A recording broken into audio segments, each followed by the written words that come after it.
Good afternoon to everyone. Today we're going to talk about a neat argument. Today we are going to talk about the Go.A.T debate in tennis. But I just want to ask you a favor. I want you to subscribe to this channel and like this video and comment down below what you think about this topic. And also subscribe to the channel as I said before because it gives me an immense support. So honestly today I'm a little bit tense doing this video because it's in English and I did some videos in English but I wasn't with the camera, but I'm going to try it and let's see what happens. If you want to correct my errors, that are going to be a lot of errors for sure, especially on the pronunciation, do it if you speak English better than me. And I apologize if I do some errors, but it's part of the game. You have to try it, and that's it. So today we are going to talk about the GOAT debate in tennis. Novak Djokovic, Roger Federer, and Rafael Nadal are the three guys that are fighting for this spot. Let's say especially Nadal and Djokovic because Federer is already retired. I'm going to give my personal opinion about this and I'm going to say who I think is the GOAT.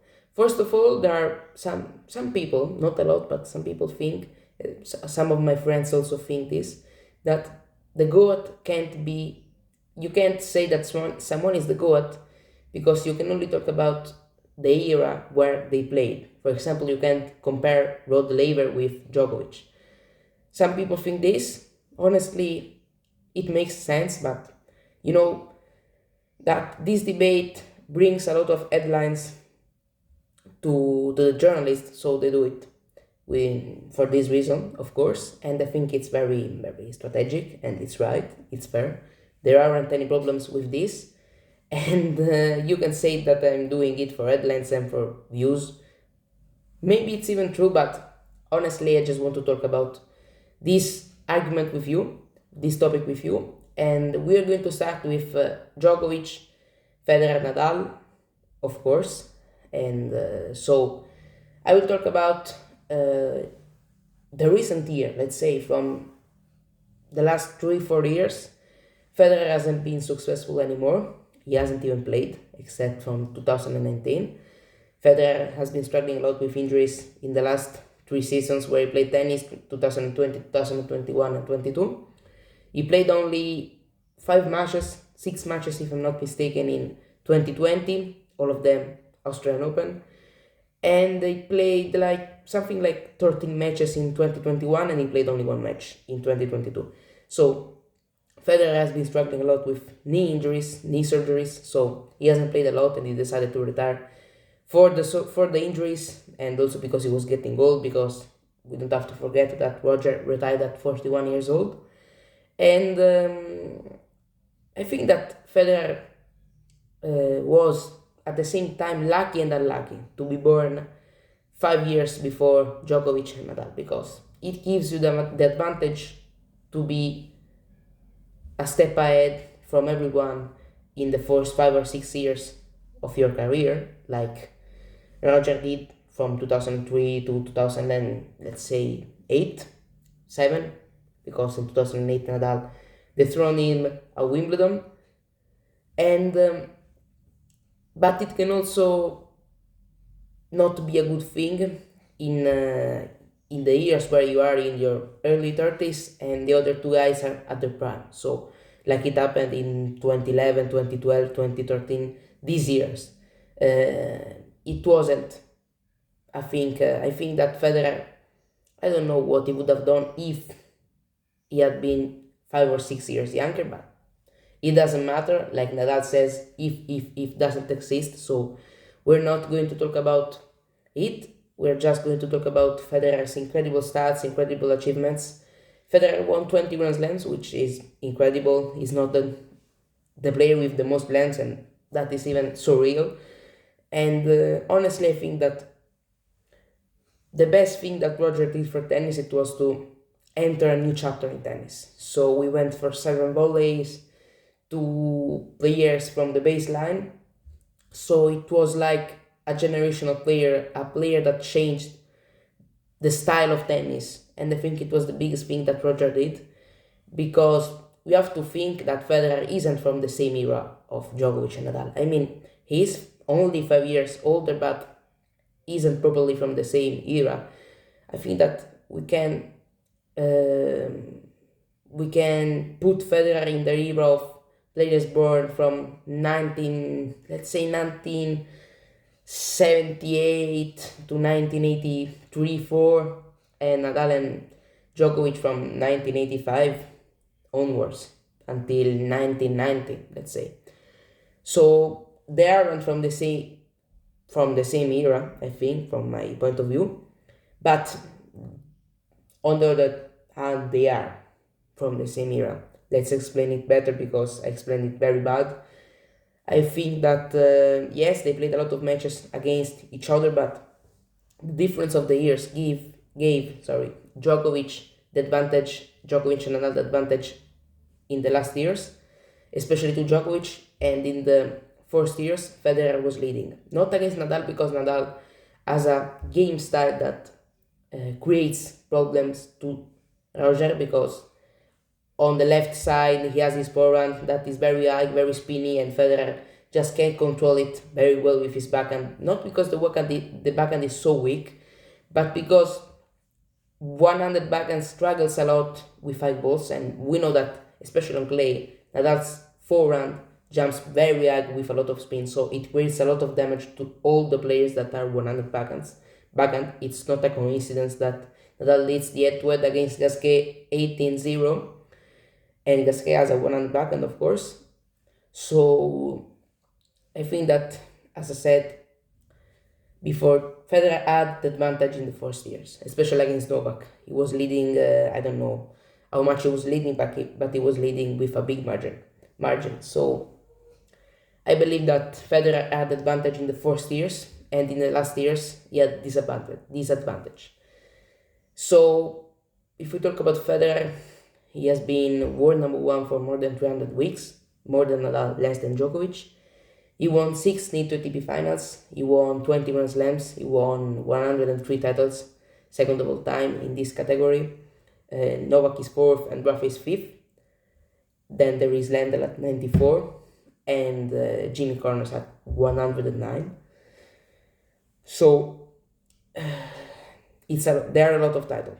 These are a lot of titles, really, and it's going to be difficult for me, I think, for Djokovic to surpass Connors, especially if we think that Novak is already 35. I think that Rafa's no chances, considering all the injuries that he has, especially for that, to win 20 titles more, to be the player with the most titles in history. I think that this record is going to stay for a long time, for a long period, but Djokovic has the most big titles, so it doesn't matter a lot if you have more Grand Slam, more Masters 1000, more NATO ATP finals, and if the other has more ATP 250s, 500s, it doesn't matter at all. So I think that Djokovic isn't focusing on that. Djokovic is focusing on surpassing Rafa in terms of Grand Slams, and to finish with 25, I think it's a possible goal for him.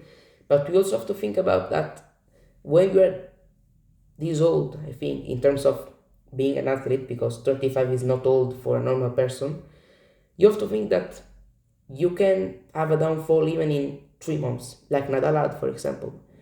Since his withdrawal from Wimbledon in 2022, Nadal hasn't been able to recover from his best level, I believe. So it can happen in any time, in any way. It also happened in football with Cristiano Ronaldo, for example, that until, let's say, 8-9 months ago was, I think, one of the best players in the world, and right now he's playing in Saudi Arabia because he couldn't find even a club.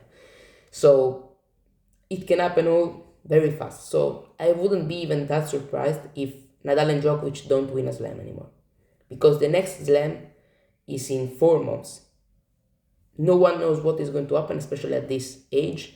As I said, the fact that Rafa is 1 year older, it seems bigger right now than how it was 10 years ago. Because 10 years ago, for example, Rafa was 26 and Novak 25. It doesn't change. It doesn't change. Both of them were still at their best level. But right now, it seems that Djokovic is literally 5, 6 years younger than Nadal. Djokovic's physical condition is unbelievable, incredible, still at the very top of the game, and I think that he can prove that he's still competitive at the highest level for the best titles in the world, at least for 1 year more, 2024.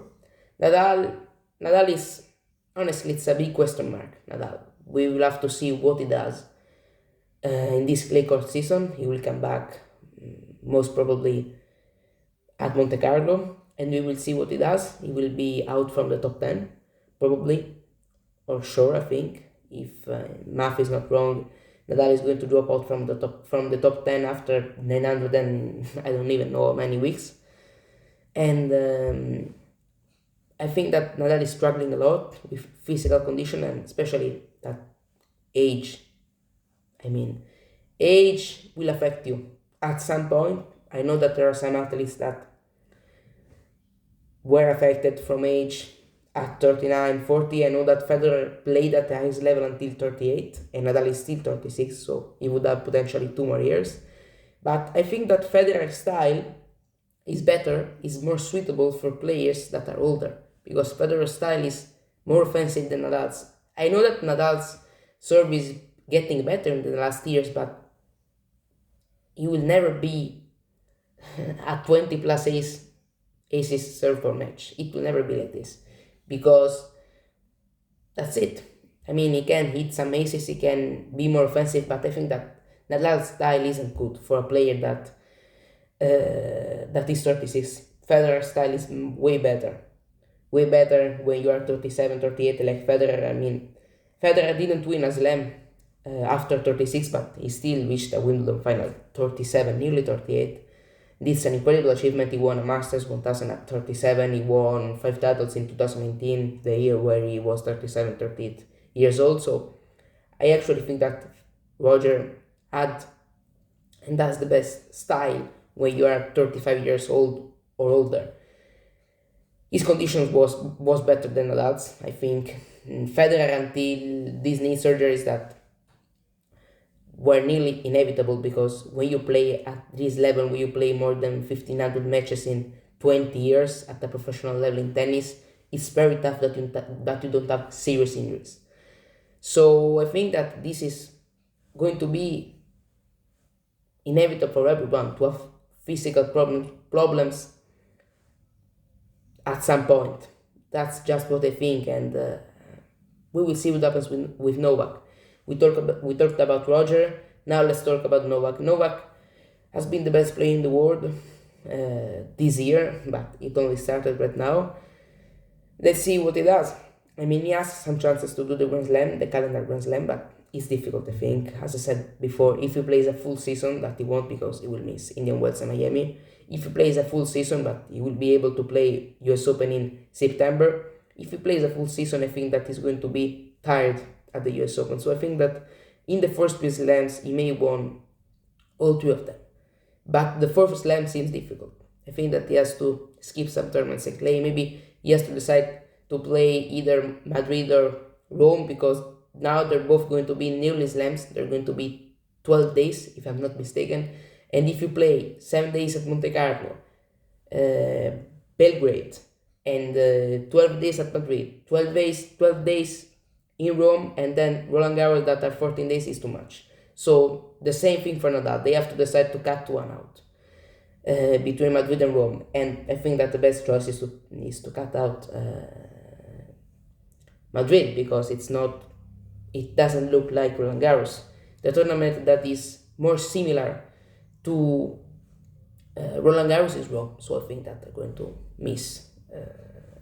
to skip Madrid. And I think it's the right choice, because they both played also an extra tournament, which is Belgrade for Novak, and for Rafa is Barcelona, usually in their schedule, but I think that they can play all the tournaments, especially considering also that Madrid and Rome are going to be 12 days and not 7. So I don't think they will play all the tournaments because it's impossible, or not impossible but difficult to be ready potentially to play and to have a chance to win the title in Roland Garros. We will see what happens.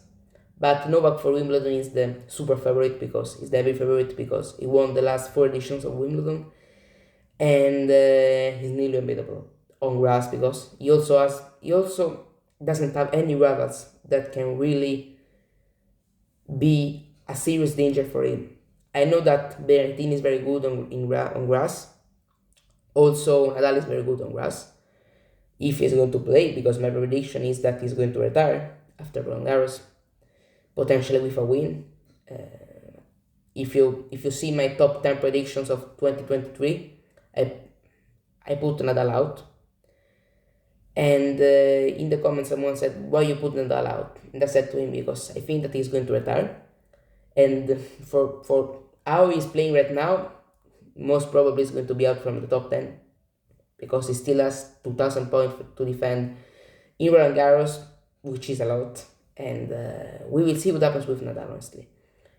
And I hope that he will retire at a competitive level. I don't want to see him retiring with the same situation that Roger retired with. So that's just my hope.